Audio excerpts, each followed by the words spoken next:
In this video, Mr. Shashi Tharoor gives a strong speech criticising British colonialism in India. He explains how India's share of the world economy fell from 23% to below 4% because of British exploitation.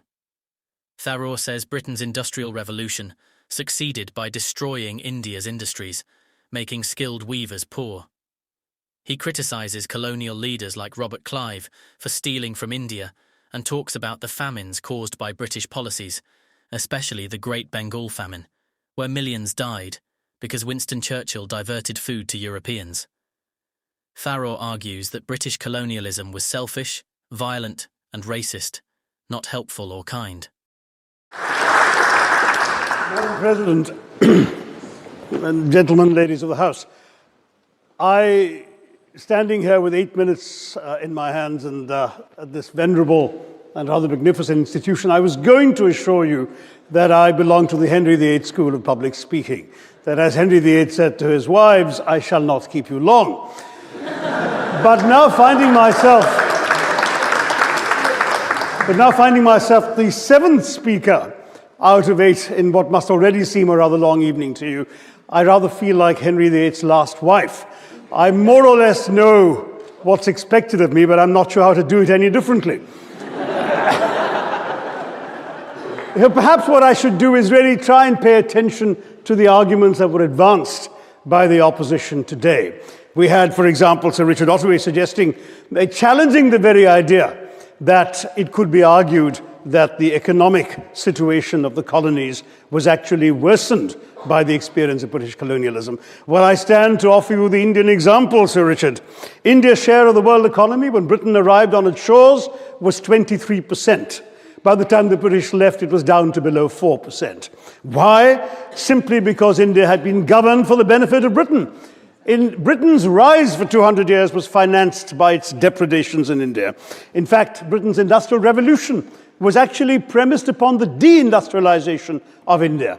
The handloom weavers, for example, famed across the world, whose products were exported around the world, Britain came right in. There were actually these weavers making fine muslin, light as woven air, it was said. And Britain came right in, smashed their thumbs, broke their looms, imposed tariffs and duties on their cloth and products, and started, of course, taking the raw materials from India and shipping back manufactured cloth, flooding the world's markets with what became the products of the dark and satanic mills of Victorian England. That meant that the weavers in India became beggars, and India went from being a world-famous exporter of finished cloth into an importer, went from having 27% of world trade to less than 2%. Meanwhile, colonialists like Robert Clive bought their rotten boroughs in England on the proceeds of their loot in India, while taking the Hindi word loot into their dictionaries as well as their habits.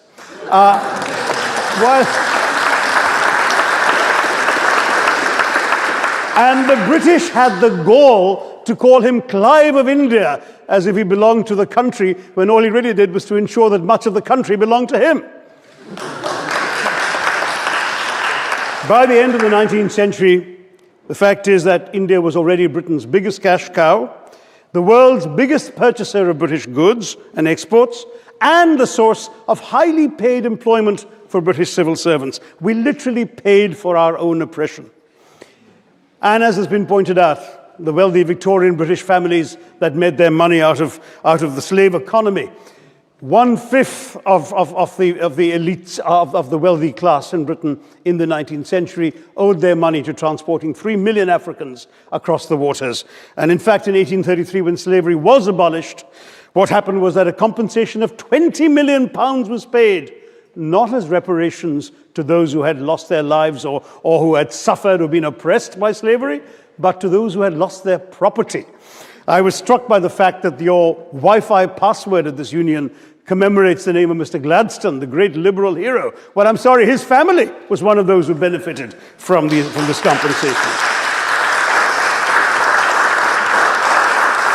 Staying with India, between 15 and 29 million Indians died of starvation in British-induced famines. The most famous example, of course, was the Great Bengal Famine during the Second World War, when 4 million people died because Winston Churchill deliberately, as a matter of written minuted policy, proceeded to divert essential supplies from civilians in Bengal to sturdy Tommies and Europeans as reserve stockpiles. He said that the starvation of anyway underfed Bengalis mattered much less than that of sturdy Greeks. This is Churchill's actual quote. And when conscience-stricken British officials wrote to him, pointing out that people were dying because of this decision, he peevishly wrote in the margins of the file, "Why hasn't Gandhi died yet?"